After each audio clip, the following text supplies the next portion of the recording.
విజయవాడ 45వ డివిజన్లో నిర్వహించిన ప్రజా దర్బార్ కార్యక్రమంలో ఎంపీ కేశినేని శివనాథ్ పాల్గొన్నారు. ఈ సందర్భంగా ఆయన ప్రజల వద్ద వినతులు స్వీకరించారు. త్వరలోనే డ్రైనేజీ సమస్యలకు పరిష్కారం లభిస్తుందని తెలిపారు. కొండ ప్రాంత ప్రజల సమస్యలకు శాశ్వత పరిష్కారం చూపుతామన్నారు. పింఛన్లపై ప్రభుత్వం కొత్త పాలసీ తీసుకురాబోతుందని వెల్లడించారు. గౌరవ ముఖ్యమంత్రి నారా చంద్రబాబు నాయుడు గారు, గౌరవ యువనేత నారా లోకేష్ గారి ఆధ్వర్యంలో ఆదేశాలతో ప్రతి వారం జరిగే గ్రీవియన్స్ ఇవాళ ఇక్కడ జరగటం, ఇవాళ నేను కూడా కార్యక్రమానికి రావటం, ఇక్కడ అందరినీ తెలుగుదేశం నాయకులు, కార్యకర్తలు, పాలిట్ బ్యూరోలో ఉన్నవాళ్ళు, జాతీయ రాష్ట్ర కమిటీలో ఉన్నవారు, అంతేకాకుండా అందరూ కూడా ఇవాళ ఇక్కడ ఈ గ్రీవియన్స్ రావడం చాలా ఆనందంగా ఉంది.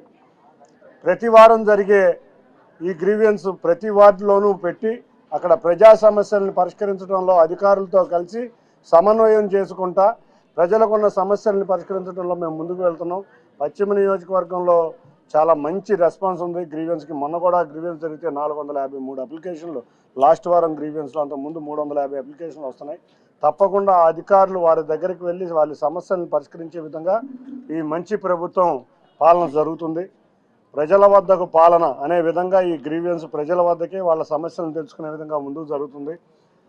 ఇక చూస్తే సుమారు విజయవాడ నగరంలో ఉన్న సమస్యలన్నీ గత వారం ఎమ్మెల్యేలు, ఎంపీగా, కలెక్టర్ గారు, కమిషనర్ గారు అందరం కూడా గౌరవ ముఖ్యమంత్రి వారి దృష్టికి తీసుకువెళ్ళాం.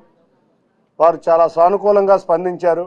ఈ సమస్యల పరిష్కారంలో ముఖ్యంగా ఏదైతే ఈ కొండ ప్రాంతం ప్రజలు, అంతేకాకుండా ఎక్కడైతే 150 గజాల్లో ఇళ్ల ఉన్న జీవో నెంబర్ 30ని ప్రజల మధ్యకు తీసుకుని వెళ్ళి వాళ్ళ సొంత ఇంటి కలలు నిజమయ్యే విధంగా తప్పకుండా రెగ్యులరైజ్ చేద్దామని అప్లికేషన్ కూడా పెట్టించమని వారు చెప్పడం జరిగింది. సుమారు విజయవాడ నగరంలో 30,000 అప్లికేషన్లు, అటువంటి అప్లికేషన్లు వస్తాయి.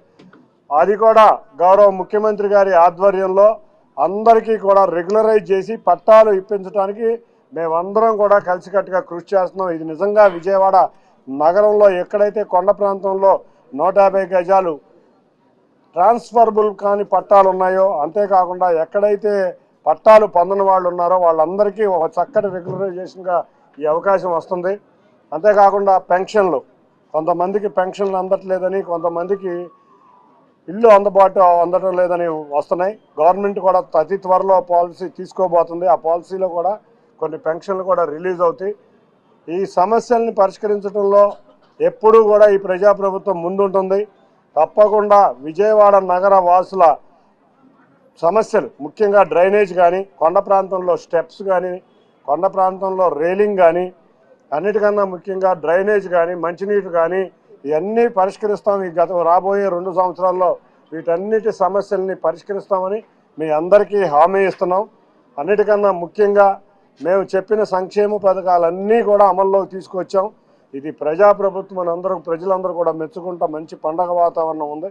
తప్పకుండా మీ సమస్యలు పరిష్కరించడంలో మేమందరం కలిసికట్టుగా కృషి చేసి ఈ నగరానికి ఉన్న సమస్యలను అతి త్వరలో తీరుస్తామని తెలియజేసుకుంటూ ఇవాళ వచ్చిన అందరికీ కూడా ధన్యవాదాలు.